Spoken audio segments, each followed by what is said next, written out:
Hello everyone, welcome again sa aking channel po. At eto naman po, may natulungan na naman po akong makahanap ng sariwang dump truck. At nagpatulong po si sir at kinontak po ako ni sir, nagpatulong po maghanap ng sariwang dump truck.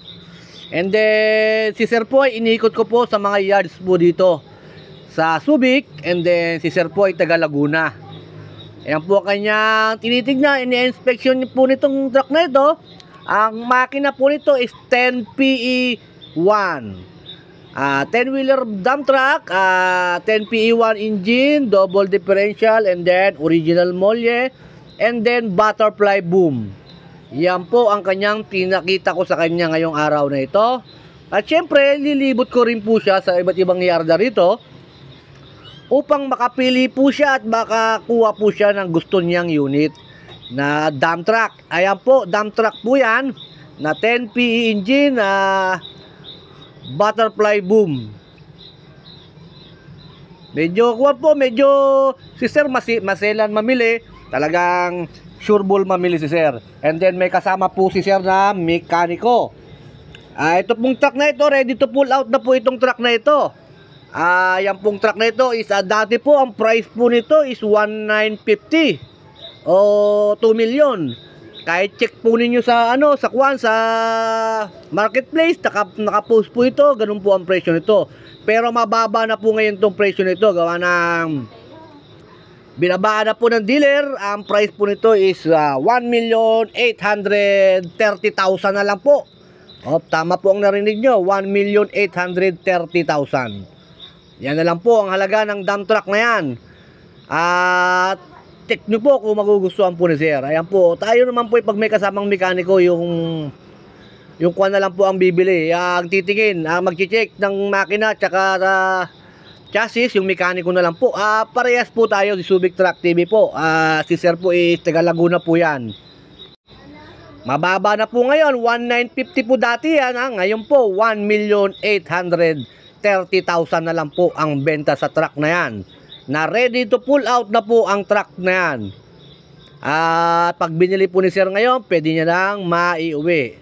Pero siyempre, choice pa rin ni sir yan. Si sir pa rin ang masusunod kung yan ba ang bibili niya or titingin pa kami sa iba. Siyempre, bago naman mamili si sir, is iikot ko muna siya. At di muna siya mag-i-stick sa isang unit na ipinakita ko sa kanya. Siyempre, lahat ng truck dapat titignan mo ang makina bukod sa chassis. Papandarin mo yan, check mo yan. Dapat yan, suabe, walang usok, walang talsik, dapat yan. Sa mga gusto pong magpahanap ng unit sa akin dito sa Subic, tawag po kayo at punta lang po kayo, mag-schedule po kayong ng araw na pupunta po kayo rito. Aabangan ko po kayo, ihintayin ko po kayo sa araw ng schedule na binigay po ninyo sa akin. And then, bago po ulit tayo matapos sa ating mga video, and then please subscribe my YouTube channel po para po ma-update po kayo sa lahat ng video ang aking i-upload. And then once again po, Subic Truck TV po, meron pa po akong ipapakita sa inyo, hindi lang po ito. At siyempre, ipapakita ko rin po sa inyo ang nabili ni sir. Ang nabiling dump truck ni sir na 10PE engine. Ipapasilip ko po sa inyo. Magaling mamili si sir ng dump truck. Talagang pinakitaan ko siya ng magagandang truck. Gusto niyang ready to pull out, meron. Gusto niya naman new arrival, meron. Gusto niya naman na as is condition, meron din. Ayan po, ang dump truck po ito. Ito po yung mileage niya. Medyo mababa po yung mileage niya. Ayan po, sa mga naghahanap po ng 10PE dump truck, ayan po, sinabi ko na sa inyo ang presyo ng dump truck na ito. Pero bawat dealer po iba-iba po ang presyo ng mga dealer po dito At hindi lahat mababa ang presyo, hindi lahat mataas ang presyo. Depende po sa dealer po ang pagbebenta ng truck. Napakalinis po ng bubong nito. Talagang nilinis talaga. Magaling yung dealer. Talagang malinis na malinis po, pati yung loob ng cabin. Pinakita sa dealer, talaga pinakita sa namimili, ayan, malinis po. Nagandaan po ako sa loob ng cabin nito, malinis. Sana yung makabili nito is maalaga rin sa sa truck. Ayan po, 10PE engine po And then abangan po ninyo yung pag-iikot namin ni sir. At maghahanap po kami ng iba pang mga dump truck. Titignan natin kung ano po ang kanyang makukuha. And then si sir po is financing po, ipapipinance po niya sa financing po ito. And then si sir naman madaling ma-approve sa financing dahil po meron na po siyang dating unit. Ito po 6WF1 na inline po yan, ready to pull out na rin po yan. Ayan, naka high side, 14 cubic po laman yan. 14 or 15 cubic po ang kasya sa laman ng dump truck nito. 6WF1 na pinakita ko rin kay sir, yan. Pero hindi type ni sir ang 6WF1. Ang gusto ni sir is 10PE. 10 cylinder. Ayan po ang gusto ni sir. Kaya ito na ibinidyo ko na lang po. Baka may mapaibig po sa inyo. Ready to pull out na. Ayan po, original molye and then double differential. Sa mga naghahanap po nito na ayan po, ipapasilip ko po sa inyo. Ayan na po. Maganda po, ready to pull out na po yan ha. At kagandaan lang po sa yarda na ito. Meron din po siyang mga mga heavy equipment ha. Ang gandaan lang po sa yarda na ito is pag nagpipintura po sila ng chassis, walang masilya.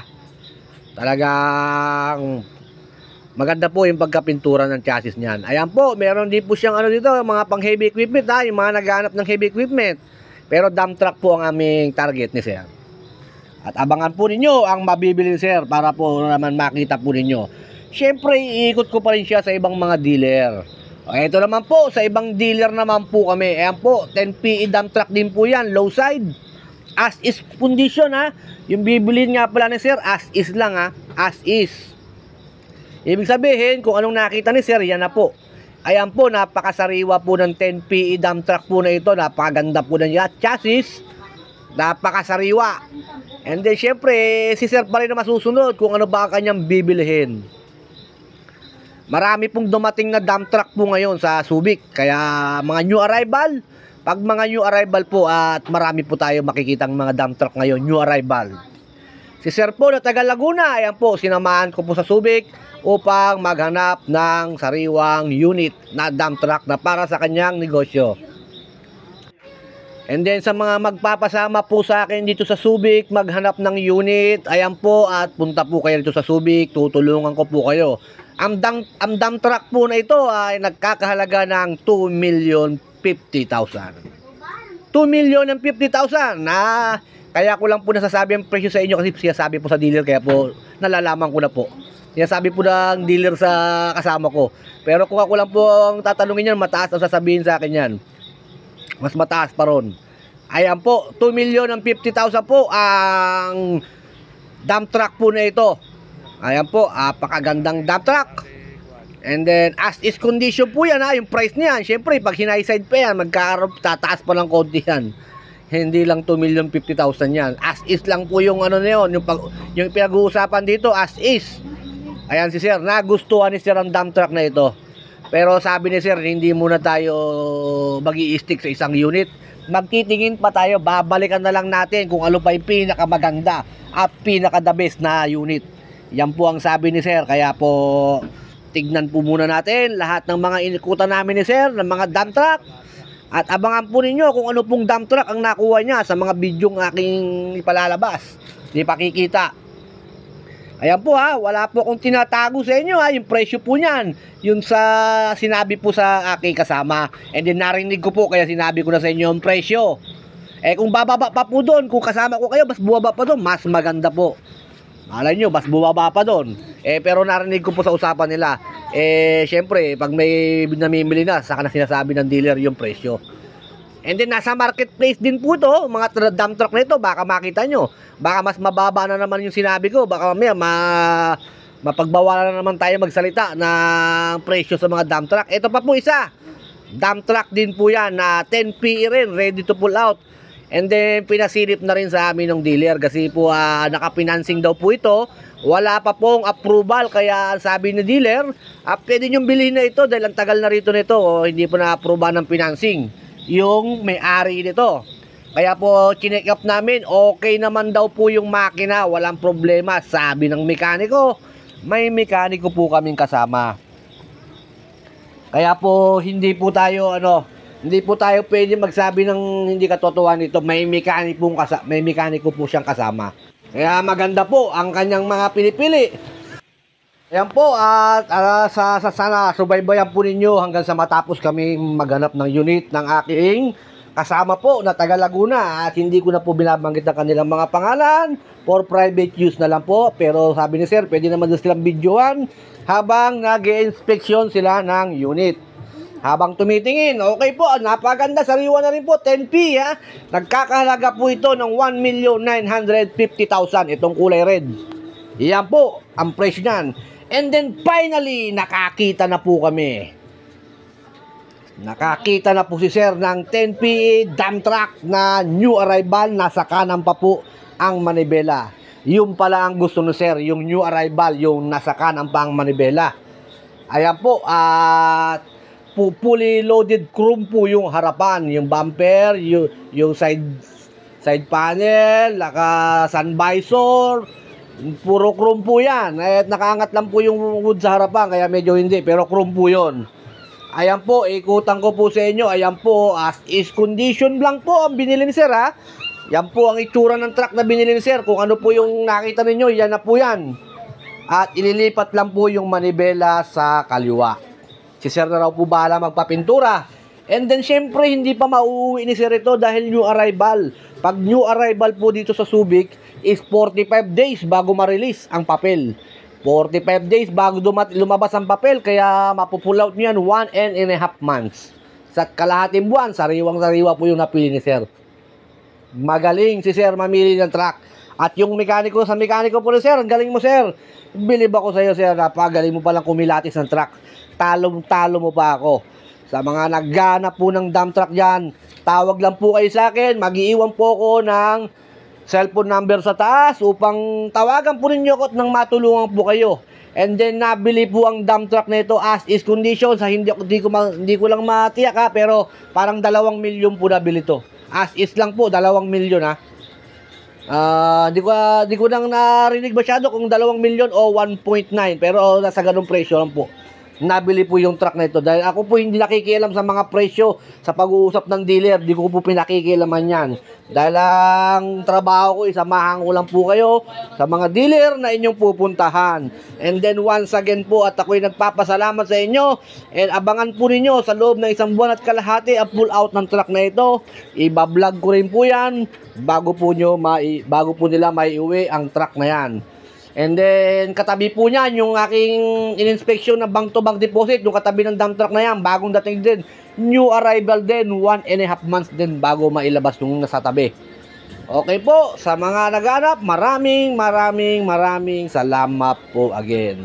And then, please subscribe po my YouTube channel po para ma-update po kayo sa lahat ng video ng aking i-upload. And then, once again po, ako'y nagpapasalamat sa mga nanonood po ng aking YouTube channel and then sa aking page po na Subic Truck TV. Ako po yung lubos na nagpapasalamat sa inyo. And then sana po mas dumami pa po tayo. And then please po subscribe my YouTube channel po again. Eto po, pinakita ko na po ang mukha ko. And then si sir yung nasa dulo na kasalamin, ang kapatid po yata niya. Yung dalawa po yan. Ayan po ako, yung nagbibideo. Yung may nunal sa kaliwa. Thank you very much.